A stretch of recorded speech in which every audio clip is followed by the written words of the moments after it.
The hall was filled with lights, screens, and floating symbols from 100 different worlds. This was the Galactic Defense Exhibition, a place where the strongest races showed their newest weapons. Every species here believed they were powerful, and most of them believed humans were not. At the far end of the hall, the Earth delegation stood quietly. No loud music, no glowing shields, no massive cannons. Only a group of human soldiers wearing simple grey combat suits. The aliens noticed them almost at once. And then, they laughed. The armor did not shine. It did not float. It did not look thick or advanced.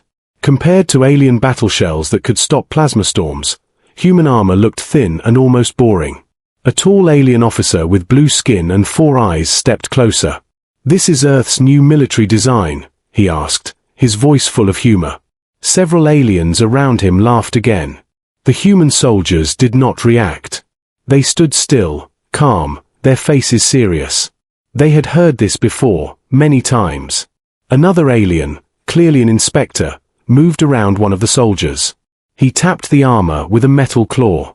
"It feels light," he said. "Too light to survive a real war." The crowd grew larger. More aliens gathered, curious and amused. Some began recording, expecting embarrassment. "Earth," the inspector said loudly. "Do you truly believe this suit can protect your soldiers?" A human officer stepped forward. His voice was calm and simple. "It was not designed the way you think." That answer only made the aliens laugh harder. "If it is not armor, then what is it?" someone shouted. The inspector raised a hand. "Open it," he ordered. "Let us see what humans call protection." For a moment, the room became quiet. Cameras focused. Screens zoomed in. The human soldier nodded. Slowly, he unlocked parts of the suit. Panels opened, layers shifted. The aliens leaned forward. They expected weak metal, cheap tech, or hidden generators. But what they saw made them pause. Inside the armor were compartments. Many compartments. Small ones, large ones, some hidden deep inside. The inspector frowned. "These are storage spaces," he said, confused. "Where is the defense system?" The human armorer finally stepped forward. He was older, with tired eyes, but his voice was steady. "This suit is not made to stop every attack," he said. The aliens looked at each other, surprised. Some laughed again, thinking this proved their point. "So your soldiers will die faster?" the blue officer asked, smiling. The armorer did not smile. He reached into one of the open compartments and pulled something out. Then another. Then another. Ammunition. Bullets, energy packs, spare magazines. More than any alien armor had ever carried. The room slowly grew silent. The inspector stared. "Why carry so much ammunition?" he asked. The armorer looked directly at him. "This is not armor," he said simply. "It is extra pockets for more ammunition." A wave of confusion spread through the hall. Some aliens looked shocked. Others looked uneasy. "You expect your soldiers to survive without strong armor?" the inspector asked.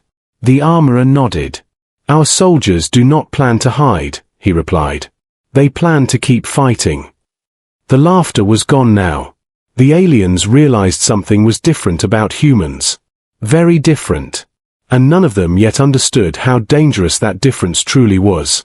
The silence in the hall felt heavy. Alien eyes stayed fixed on the open human armor. What they saw did not make sense to them. The inspector slowly walked closer. He bent down and looked inside the suit again. Layer after layer of pockets and holders filled the space. "This is foolish," one alien muttered. "Armor exists to protect life. Without strong defense, soldiers fall quickly." The human soldiers did not argue. They remained still, like stone statues. Their calm behavior made the aliens uneasy. The inspector straightened his posture. "Human armorer," he said. "Explain this design clearly." The armorer nodded. "Our wars are not short," he said. "They are long, loud, and exhausting." Several aliens exchanged looks. Most advanced species avoided long battles. They relied on shields, fast strikes, and quick victories. The armorer continued.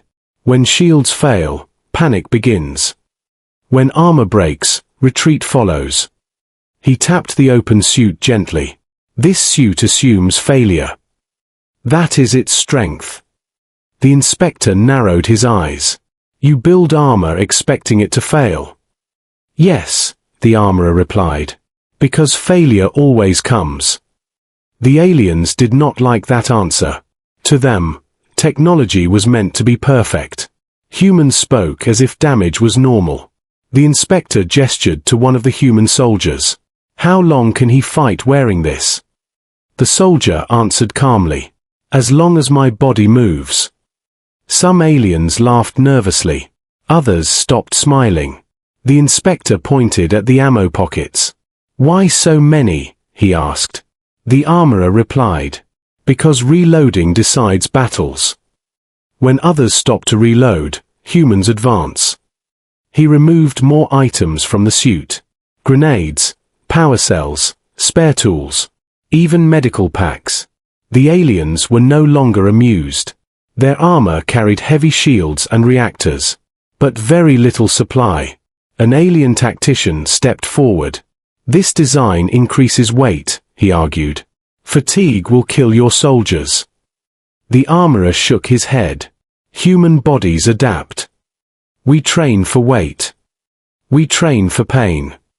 The hall grew tense. The laughter from earlier felt distant. Curiosity slowly turned into concern. The inspector looked at the soldier again.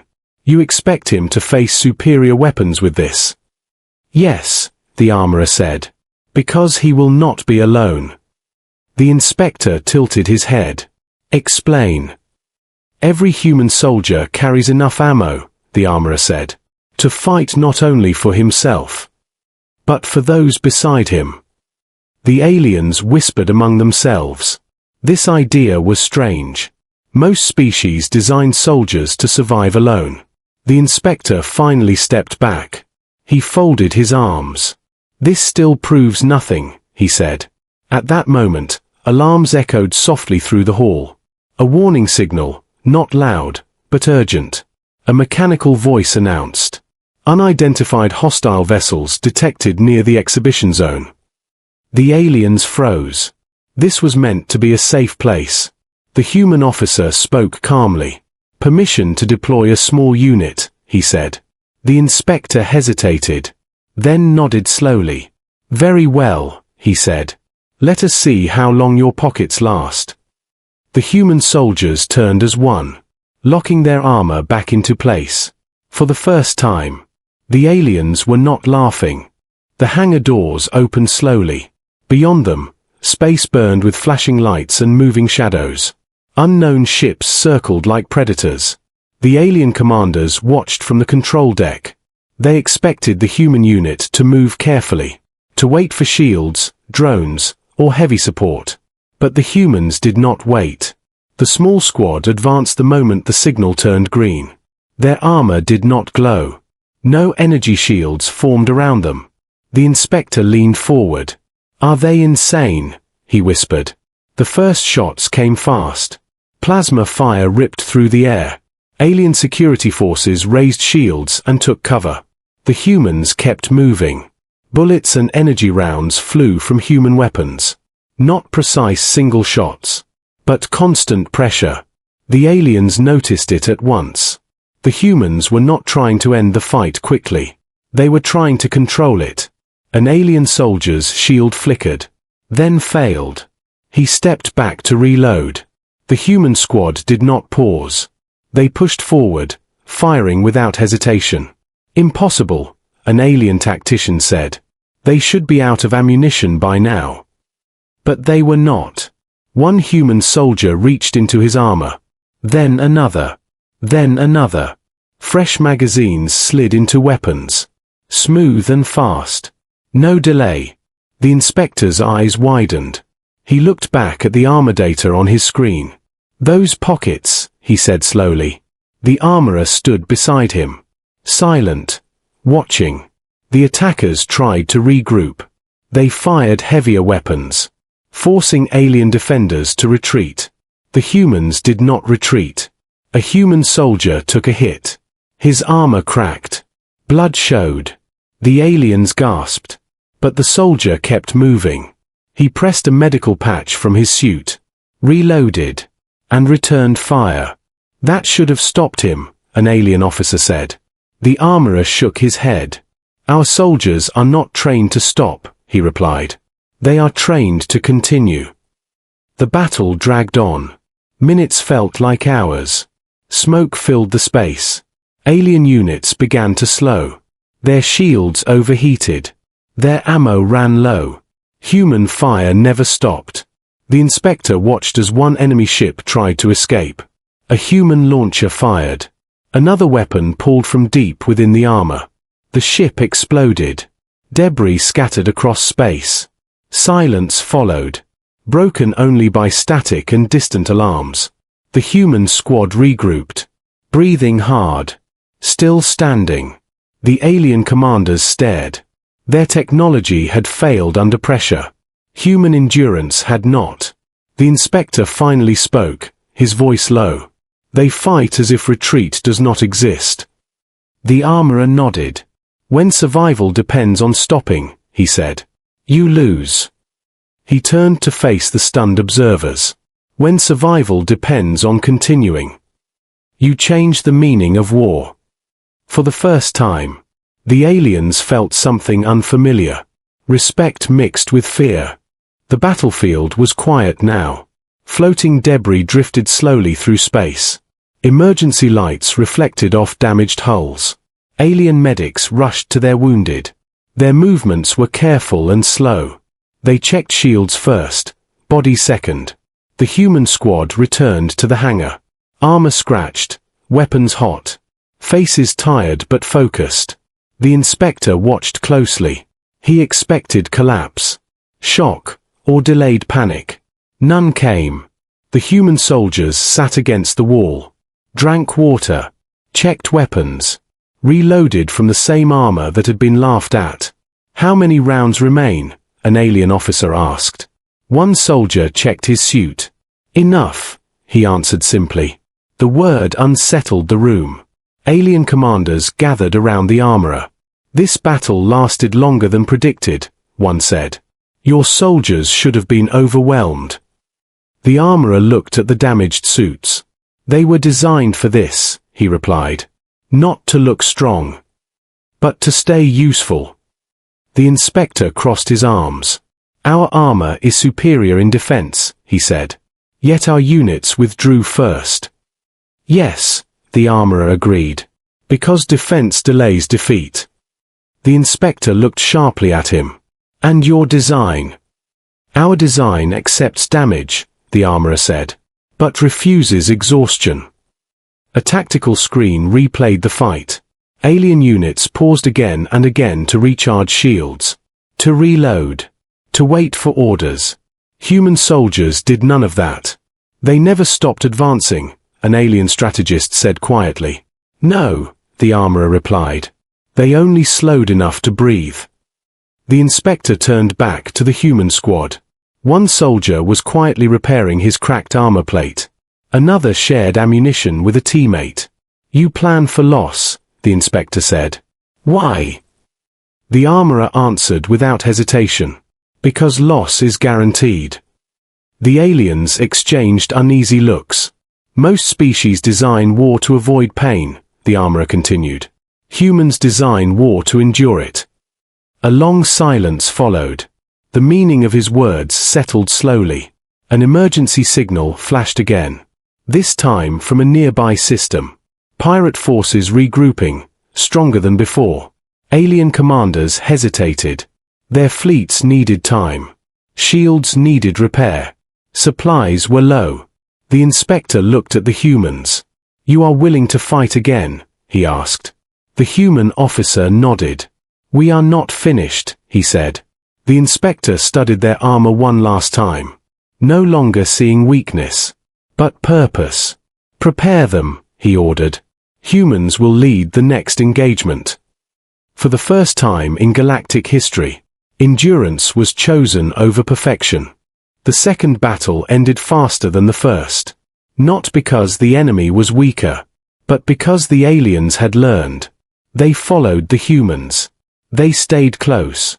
They stopped waiting for perfect moments. Human soldiers moved at the front. Their armor damaged. Their pockets lighter. But their pace unchanged. The pirate forces broke under pressure. They could not match constant fire. They could not match soldiers who refused to slow down. When the last hostile signal vanished, the battlefield fell silent once more. This time, the silence felt different. It was not shock. It was understanding. Back at the exhibition hall, the displays still floated, untouched. But no one was laughing anymore. The inspector stood before the Galactic Council. His voice steady. "Earth's design is approved," he said. A ripple moved through the chamber. Some elders looked surprised. Others thoughtful. "It is not superior in defense," the inspector continued. "But it is superior in reality." He turned toward the human armorer. "You did not build armor to survive war," he said. "You built it to remain dangerous inside it." The armorer inclined his head. That was the goal. The council recorded the findings. Human combat doctrine was reclassified. Not as reckless, but as relentless. From that day forward, human units were listed as endurance forces, deployed when battles could not be won quickly. Alien commanders no longer mocked human armor. They studied it. They adapted to it. Some even copied parts of the design. Extra storage.